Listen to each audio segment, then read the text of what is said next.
Vegas Nation sponsored by Station Casinos STN Sports. Download the app and get a bonus $500 when you sign up. You're listening to Vegas Nation. It's Friday, which means it's time for Unsportsmanlike Conduct with your hosts, Adam Hill and Ed Green. Hey, welcome in Unsportsmanlike Conduct to the Vegas Nation. This podcast is sponsored by Station Casinos STN Sports, and we're your hosts, Ed Graney and Adam Hill, and we're here each week to give you some of our thoughts on the Las Vegas Raiders before entering the world of news and topics we find interesting. So here we go, Adam. Training camp in full swing. Last 2 days, you and I were out there, pads on. Not a ton of aggressiveness in pads. I think in the NFL nowadays, they don't want to get guys hurt. There's too much money involved, too much emphasis on winning. I want to start with this, though, because in the last 24, 48 hours now, we're recording this on Thursday to be played on Friday. The Raiders signed Gerald McCoy. Talk about him, six-time Pro Bowler. You wrote about him in the paper. And it just ran across that they have brought in former Seahawks veteran linebacker KJ Wright, who's familiar with Gus Bradley's system, now the Raiders DC. What does this tell you that they're going and getting guys at this point in camp? It positions they have a depth chart at, and they haven't had a ton of injuries yet. But is it what John Gruden is saying is like now or nothing, all or nothing this year? And if they think they're, soft at any spot or lacking at any spot, especially defensively, they're going to keep looking for bodies? Well, I mean, I think, first of all, you're always looking, even during the season, you're always going to try to find ways to make your team better. I think, with these guys in particular, one, you start with Gerald McCoy, who for a decade was one of the elite defensive tackles in the entire league. We know that, up front has been an issue for the Raiders over the last couple of years. They invested quite a bit this offseason. But, you have a guy like that available who sounds like he's healthy now after missing all of last season. I think you bring him in and see what he's got. If he's anywhere close to what he was, 3-4 years ago, he's 33, he's taking a lot of wear and tear on the body. Like, if he's anywhere close to that, that's an elite level defensive tackle, six-time Pro Bowler, former first-team All-Pro. Like, you have to kind of see where that guy is, and you've got a couple of weeks to find out. So it makes a lot of sense. And then in the case of KJ Wright, like, we know the linebacking core has been an issue. We know that they haven't really done a whole lot to address it. They did it last year. They're hoping those guys make a big step forward. But, I think Gus Bradley looks around and he's got some guys in the defensive backfield that know his system, that, he brought in, that he's familiar with, and he could just kind of use and say, hey, listen, you guys know what to do. Go do it. That's clearly the case with KJ Wright, too. KJ Wright's been on Seattle his entire career. Gus Bradley was the defensive coordinator there when he broke into the league. He's very comfortable with him over the years. It sounded like KJ Wright was probably going to eventually come to an agreement with the Seahawks to go back there. But now he's in for a meeting, and they're kind of seeing where he's at, too. So I just feel like, yes, it's something we're going to see all the time. You're going to see teams every single week bringing in guys, kicking the tires on guys, seeing where they're at. You'll see it again close to the season when a bunch of guys get released and teams are kind of scrambling to see where they're at. But in this case in particular, it's pretty clear if there's a defensive player that can help, the Raiders are going to be looking at him, talking to him, seeing where he's at, because they know that they need to get better defensively. It's not a secret to anybody. It's not a secret to us. It's not a secret on that property. They know that they have an offense that they think can be playoff worthy, and they thought last year could be playoff worthy. They just need to get better on defense. And if the guys there aren't going to be enough, you might as well keep looking around. And I think it's a message to the guys there on defense right now to say, hey, nobody's job is safe. If we can get better, we're going to try to get better. Yeah, I'm wondering also what you think about this. If he comes in at Sam linebacker, they've got some linebackers here that, Corey Littleton's got to step up. Nick Kwiatkowski's having a decent camp, at least when Marcus Mariota's throwing the ball. But again, Tanner Muse is a guy we didn't see all last year, and people are now saying, he's going to be a base linebacker. I don't know how much base they're going to play against some of the quarterbacks they're going to face. But you bring in KJ Wright, who, I don't know if it's Nicholas Morrow, Richardson, I don't know who it is, but who's susceptible here? I mean, who should be worried? All of them, or is this guy going to come in and take someone's job? Well, I think everybody needs to be alert and be aware for sure. I think the first one with the Joe McCoy thing. I think one of the things that you're going to look at potentially is see Solomon Thomas kick outside a little bit more. Solomon Thomas is a guy who can play defensive tackle, but in the scheme that the Raiders are trying to play, he can also probably rotate outside, especially against the run, because while the Raiders have bolstered their pass rush, they think Max Crosby can be really good. Obviously take a step forward. They think that Yannick Ngakoue comes in and helps the pass rush for sure. there is questions. I think when you look at that lineup, and I think the first time we stepped on the field and said, they're going Max Crosby and Yannick Ngakoue as the starters. This team might not be able to stop anybody on the run. This team is going to be able to get to the quarterback, but they can't stop the run. But if you go Gerald McCoy inside, kick Solomon Thomas outside on early downs, all of a sudden now your run defense could be a little bit more potent. You could have a little bit more muscle against the running game. So I think that helps there. And in terms of KJ Wright, I think they don't use their linebackers a lot in general. We've talked about this and we've said, Tanner Muse is playing a lot of sets in training camp, and we're seeing him out there a lot. And then John Gruden was like, well, yeah, but how often do we use our linebackers really? Which is fair. And so I think KJ Wright is a guy who can, I think, play in a couple different situations. I think, again, the key is understanding the system, knowing what Gus Bradley wants. That feels like a move where Gus Bradley said, hey, we have linebackers here and they're not bad, but I like this guy and he knows what I want from him, and he knows in particular what we need out of our linebackers in this defense. And I think that's the biggest factor for him. Let's go over to the other side. We've been out there every day, and it seems like every day some of these receivers that they were really excited about last year bringing in, and for whatever reason, whether it be injuries, just inability to kind of take that first step, are Brian Edwards and Henry Ruggs, and they've really done well, I think, with Derek Carr early in this camp. Talk about these young receivers. Brian Edwards seems to make a highlight play every day, and is this just the kind of progression and maturation we thought we'd see, or are they even kind of better than you thought they'd be at this point? Well, in particular on Edwards, he's a guy who last year was having kind of the same camp. Like Brian Edwards was unbelievable in training camp last year. And I think you kind of looked around and said, well, he's a rookie. It's a tough adjustment to the NFL. Rookies don't generally step in and play at a very, very high level at the NFL. But you said, okay, Brian Edwards looking really good, especially a guy that's not a first-round pick. Ruggs had all the attention. But Brian Edwards was crushing it in training camp last year, and then he got hurt right away in the season. So we didn't know if that was just, training camp muscle like we saw out of Keelan Doss on Hard Knocks, where he was unbelievable in training camp and then struggled to make an impact on the field. We didn't know if that was the same case with Brian Edwards, or if maybe he was going to have an unbelievable rookie season and the injuries are just what held him back. So pretty interesting that he's having, once again, this unbelievable training camp, because I think that, might start to tell you, okay, this guy, if he's healthy, can have a major impact on the team and on the field and play at a very high level. So I think there should be some real excitement about that. And then with Henry Ruggs, like I've seen him make some plays with his feet again, a lot of speed, a lot of big plays. I think the concern maybe, and again, it's early in training camp. We've seen one real padded practice, one shoulder pad practice. But I just feel like they're not going to him consistently again. It's another scenario where, hey, when it's time for a big play, Henry Ruggs can make it. We saw that last year, Kansas City and the Jets. And they mentioned, John Gruden is very apt to talk about the one game where he drew a big pass interference penalty down the field against New Orleans. He made big plays in those spots, but it wasn't there consistently. I think that was the concern with Henry Ruggs, and I just feel like you're kind of seeing that in training camp again, where he's making a lot of big plays, but it's just on a down-to-down basis in camp. Some of the other guys that are showing up a little bit more. I want to go on the field and off the field here, because we talked. Derek Carr had his weekly press conference with media yesterday.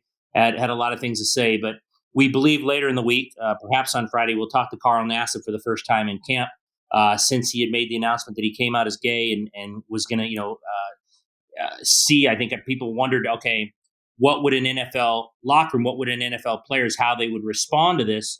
Carr was the first teammate asked about it yesterday. And I think Derek, as the team leader, was going to be the first one asked. Let's hear those comments right now from Derek Carr. Yeah, like I said, like whether you agree or disagree with someone, like we talk about all the time, like in this country, if you disagree with someone, you automatically hate them. And I'm like, it couldn't be farther from the truth.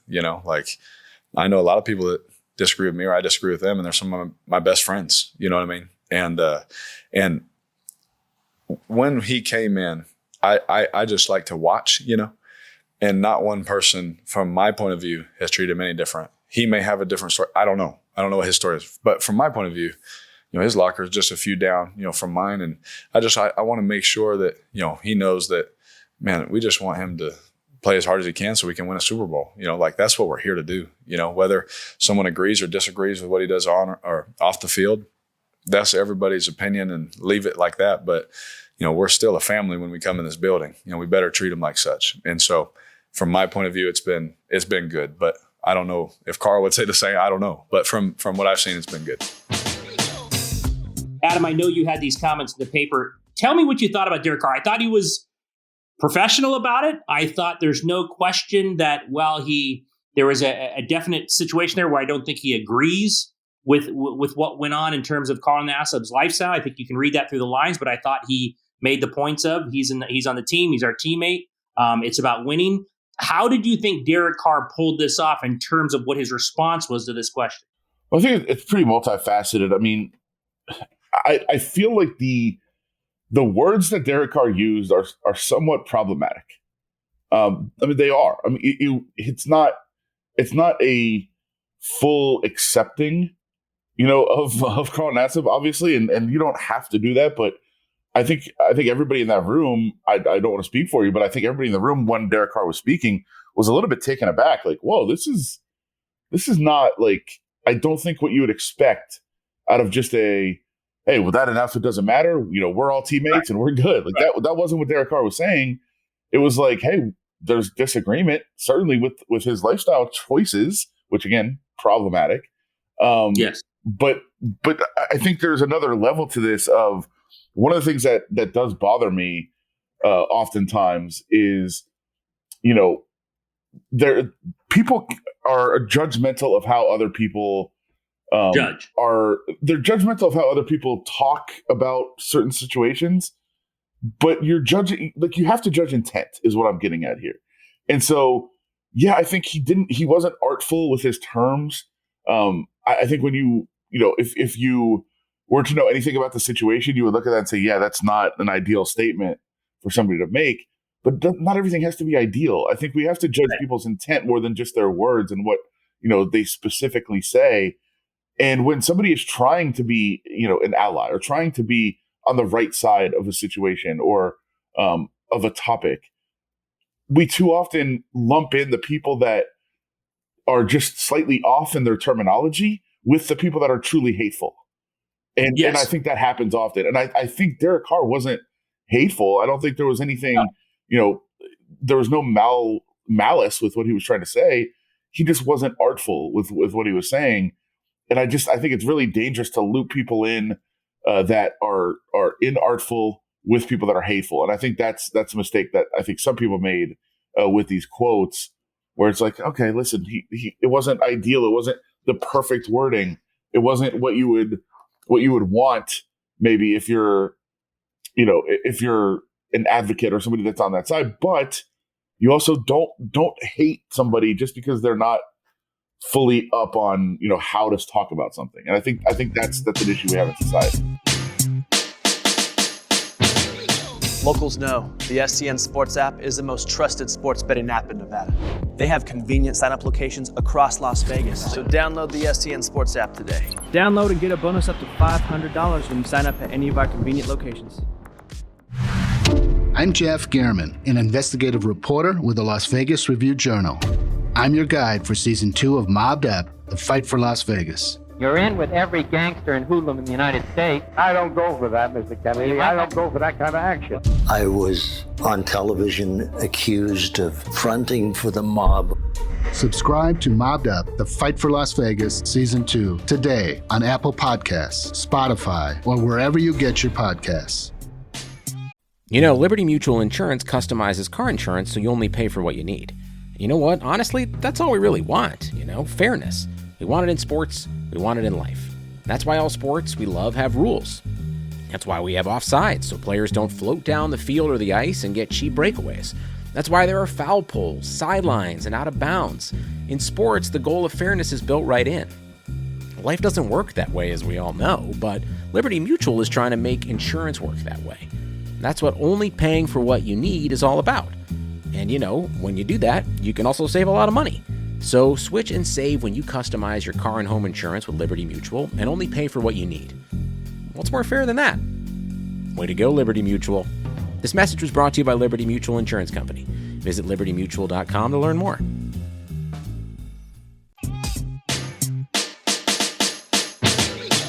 You heard Carr's statement there that, if you disagree with someone, all of a sudden you hate them. Right. I mean, I agree with you. It didn't come across as hate. He obviously has issues with the lifestyle. I don't think you can hear those quotes, not realize that. But I thought as a team leader, he, did his best to respond. I don't know if he knew the question was coming. I assume they must have thought it was once this announcement was made by Carl Nassib. Once training camp started, at some point, players would be asked as teammates their response to him coming out. I assume Derek Carr thought as the leader of that team, he would be one of the people asked about it. I don't know if he knew he was going to be asked about it yesterday. I don't know if that should matter. But I'm with you on that, and that, you know what? I thought his response as a leader of a team and a person trying to say, look, this is what I think, but he's a teammate and we're here about winning. For someone who doesn't appear to be, like you said, in the camp of, supporting lifestyle, I thought he was fine. He didn't, he didn't go out of his way to really, take shots or go negative, whatever. He got his point across, and I thought he did it in a professional way. You can, like you said, you can pick apart any statement. And when it comes to situations like this, believe me, everyone asked on that team, the statements are going to be picked apart in terms of what they say. Everyone's going to know, what did they say? Do they agree? Do they not agree? Do they feel differently about him? Everything that you can think of that's going to be asked is going to be asked. Just like with you and I sitting there yesterday when we, you had the quote in the paper from Carr, now people are picking it apart. I thought it was fine. I mean, I think we got his point of where he stood on it, but I don't think he went out of his way to either be negative towards him or to take, distance himself from him, beyond a teammate. I thought it was fine by Derek Carr. Yeah, I'll say that in the moment, I was taken aback by the statement. I thought it was I was like, whoa, that's not. What about after like a few hours later and you started thinking about it? I mean, it was 5 minutes later when I actually read it back, and I was like, oh, okay. Again, there's no hate from what he's saying. It's just it's inartful. No. I think that's what. And listen, you don't have to support. I guess that I don't even know. It's again, and I'm getting into that spot too, where it's like the words matter to some people. And I understand that, and I think it's important to to have conversations and say, how is this going? Now, again, I'll back up and say one other thing.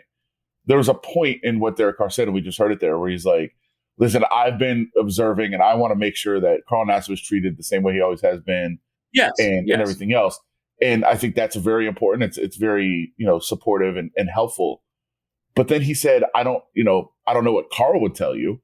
Well, as a leader, shouldn't you have that conversation? Yeah, you're the team leader of that team. I would have thought, again, we know through social media and other outlets that he reached out, or there was some kind of reaching out after Carl Nassib came out. I don't know specifically how. I remember reading a tweet. Maybe he just did it via Twitter. But you would think, yes, that once camp started or once they reported, there would have been, and it doesn't have to be a long conversation. I mean, just like you said, there would have been him as the team leader, who's obviously the leader of that team in the locker room, would have checked in with him and just said, look, it's about winning. It's about the Super Bowl. We're all teammates here. Let's move forward. Whatever you have to say, whatever you want to say.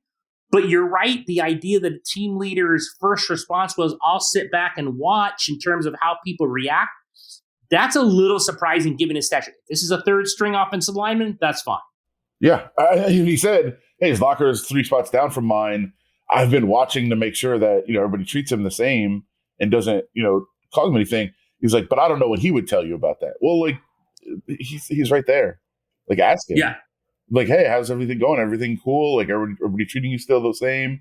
Everybody still being supportive of you? It's an easy conversation to have. So, and maybe he has, and he just don't want to reveal that. I don't know. Again, you're picking apart words. And I'm doing the same thing I said, Duchamp, but I think it would be very easy to say, okay, I'm not only observing, but I also asked him, hey, how's it going? How's everything working out? How you feeling? That should be an easy conversation to have. And it sounds like he hasn't. No, and maybe, well, like I said, we believe that the media will talk to Carl Nassib as early as Friday. And, it's going to be a press conference one time. The media will ask the questions, Carl will answer them. And then after that, it should be about football and football only, and how he fits on the team and how he performs and how they go forward. That's all this should be about. I think he understood, that would be the one time with the media. And I'm sure he'll be, eloquent in what he says. And I'm sure he's, thought about it. So we'll have to see how that goes. But I think it'll go like any media conference, and then it'll be back to football is how it should be. Want to get to this before we break up here in terms of this podcast and move on. I don't think you and I have talked about this, but transition here to the Olympics, weird transition. Have you thought you might have played this game with other people? I want to ask you this. This is very interesting to me to get your question. I've got my own answer. What Olympic sport could Adam Hill maybe not get on the medal stand on, but not like that Eddie the Eel guy, whoever that lunatic was in the pool who almost drowned that one time? They had to go in and get them. Who was that kid? I don't even know. I thought you were talking about the Eddie the Eagle guy who was like a ski jumper. Oh, maybe I'm talking about no. There was some other kid who went in the water and almost drowned, and they had to go in and get him from some crazy small little country. He could barely swim. But what sport could you not embarrass yourself at an Olympic level? Oh, at an Olympic level, man. I mean, that's stuff. I know. I thought you were going to go in a different direction with this, which was a big talk around training camp last week. I don't know if you were there or not. Which was, what thing in your own life are you so good at that if it was an Olympic event, you could actually medal in it? Well, you can go that way if you want. I mean, that's fine. Well, there's a lot of weird answers. Most of them actually around the facility involve like drinking games, which was odd. Okay. Mine was Pop-A-Shot. Like if Pop-A-Shot was an Olympic event, I feel pretty confident that I could come close to medaling. Pop-A-Shot? Yeah. Really? Well, I have better than an Olympic medal in my mind. You know, I won that 4-day tournament. There was a 4-day Pop-A-Shot tournament. I won it. Where? It was at the Sahara here in Las Vegas. Was it a single or a double? Were you going with someone standing right next to you? No, it was a tournament where you had to put up your best scores. Okay. And then you had to move on and then have a single elimination. Got down to a winner on the final day, and I won it. I won a 4-player stand-up NBA Jam arcade machine. Oh, that's right. Wait a minute. I do remember that arcade machine. Yeah. Still got it. My greatest achievement, I would say, is winning that 4-day Pop-A-Shot tournament. So I feel like I could probably, maybe be like that could be the thing I could do. But actual events that are actually going on, I don't think there's any. Like I can swim. I'm not a fast swimmer necessarily. I could. It has to be summer. We're watching the summer right now. Oh yeah, no, it'd have to be summer.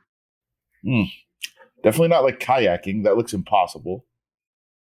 It's tough. Well, if I could bring myself back to my 12-year-old self, because at this point I would not be able to. Yeah, because do we get to go back and like train from that time? Well, if I could go back and train for my 12-year-old self, it'd be one of two things: skateboarding, or you're not going to medal in skateboarding. I could know, but I wouldn't embarrass myself. The point is, when I was 12, if I could train at the point when I was 12, when I used to skateboard everywhere, I think I wouldn't embarrass myself. But I'm talking about my 12-year-old self. The other 12-year-old self I want to talk about is the kid, Fast Eddie Graney from Laguna Beach, California, won the Laguna Beach Boys Club ping pong tournament. Okay. Now, if I could return to those days when I was 12, I might be able to return like 2 shots against the Chinese champion. And then the point would be over. So I don't know if that's embarrassing or I'd actually be given like props for saying, my God, that guy got 2 shots back. I mean, I guess if we're going back, I would say like the 3-on-3 basketball that they just started playing. That was the most fun event I've ever watched, I think. I love that. Yeah. We got to see, no American team was weird, but on the women's side, we got to see the 2 Las Vegas aces, Kelsey Plum and Jackie Young, get their gold medal. That was a fun event. I think I'd be all right there, just hang out around the 3-point line, kick it out, knock down some jumpers. I think that would work. Okay. My 12-year-old self, though, I was convinced I was going to be in the major leagues as a baseball player, so I guess I would say baseball. Really? You had the baseball talent going. I didn't know this. We finished 1 game short of going to Williamsport. Wow! Yeah, we lost our. How'd you lose that? Lost our regional championship game in Bethesda, Maryland. It was a disaster. How do you lose that when you get that close to the prize? Yeah, the team was good, Ed. What do you want me to do? I tried. Was it one of those cheating little league teams that had a bunch of like 20-year-olds? I think they were on the up and up. We were all in the up and up. I know that. I didn't pitch that day, so maybe that's why we didn't make it. Blaming the manager that he didn't put you on the bump in the big game. I pitched the day before. I couldn't pitch. Oh my No, well, pitch I limits. don't look. Here's the thing: I would have melted down. I don't think I would. I think I would have gotten lit up if I was pitching. So I'm not going to even blame that. I think it would have been way worse. Okay, hold on now. How did the team that beat you do at the Little League World Series? They didn't do very well. Oh, yeah, okay. It's not like you would have gone on and won the Little League World Series. No, we would have got run out right away. You're not, like, you were beaten. At that point, it's probably Chinese Taipei, right? Yeah, that was the international powerhouse at the time. Yeah, we wouldn't have done very well. But it's not like I look back like, if only we could have made it. Like, we would have got run out of there for sure. But yeah, there's baseball. But yeah, baseball's it's tough. So I mean, if I would have stuck with it, then I guess you could have said, yeah, maybe baseball would have been it. Yeah, but I don't. I want to make it clear that I, as somebody who loves the Olympics, I would never disrespect the Olympians by saying I could actually compete. I was watching the shot put last night. I had a pretty good arm. I could have stuck with it then. My arm's destroyed now from injuries, but I think I could have thrown the shot put maybe. Did you see the kid who won it with the beard and the cowboy hat? That kid's got to be from Texas or something. Got to be. He was really whipping that thing out there. That kid was missing just a big old Ford truck or something. He took a mold there, that guy. Yeah, look, I'm not saying right now. I mean, because there's nothing obviously we could even come close to. But our younger selves, again, come on now, 12-year-old ping pong champion, Laguna Beach Boys Club. Might have been 3 people in the tournament, but I got it done. I look at those ping pong players now, and it's not even real. I mean, it's not. I almost wonder, do you just rally just to make the point that you can, and nobody wants to win the point? Because it's just like there's no chance it should go on that long, and they're just amazing with those rallies. I'm like, all right, you're just doing it for show now. You're showing off for the world. It's insane, and yeah, I think there's times where I was watching a point the other day where they were basically across from each other, not the long way of the table. Across the table. Right. And I was like, if one of you could clearly just hit the ball back out of the normal part of the table and win the point. I think these ping pong players realize they're not like Team USA basketball or something. They want some TV time. So they just rally all night and they oh, God, there was a 7,000 hit rally. We better put that on Peacock or NBC or wherever. On a side note there, I don't think they're sponsors to us. Have you found that this Olympic coverage is completely difficult to follow here?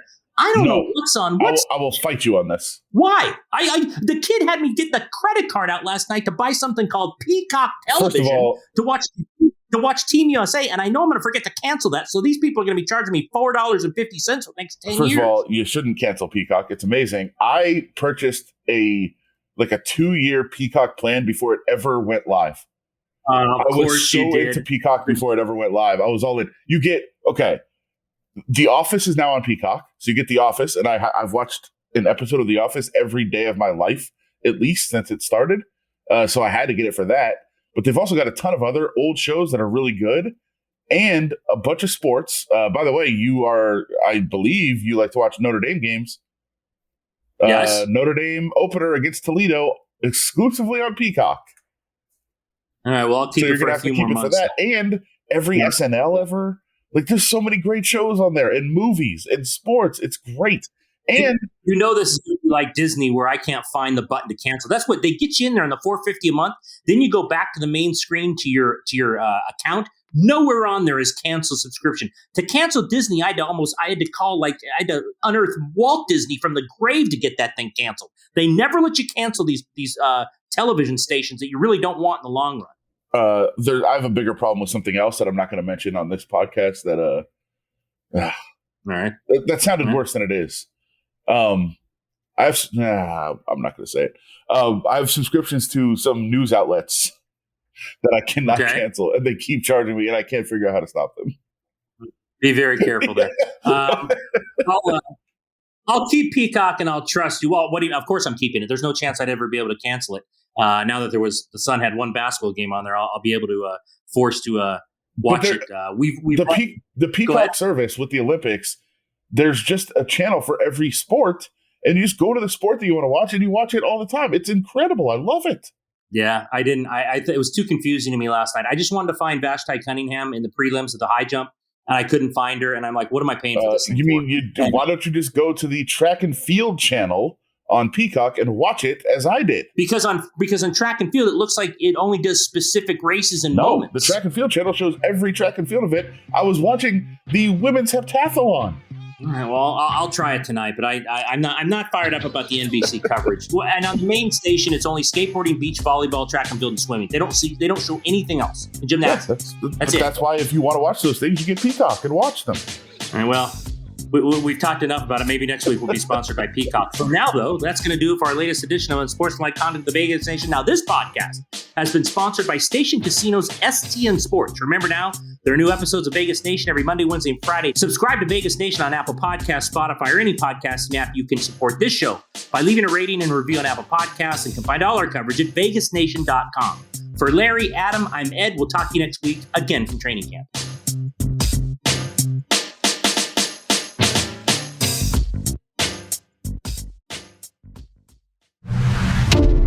I'm Jeff Gehrman, an investigative reporter with the Las Vegas Review-Journal.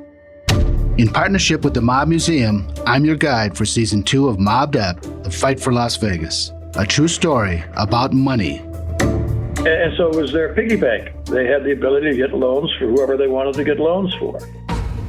Crime. You're in with every gangster and hoodlum in the United States. I don't go for that, Mr. Kennedy. I don't go for that kind of action. And the battle to control the Strip. I was on television accused of fronting for the mob. We were very angry and very upset, and we knew we had been double-crossed. Subscribe to Mobbed Up, The Fight for Las Vegas, Season 2, today on Apple Podcasts, Spotify, or wherever you get your podcasts. Presented by Pro Group Management. Additional sponsorship provided by El Cortez and the Golden Steer.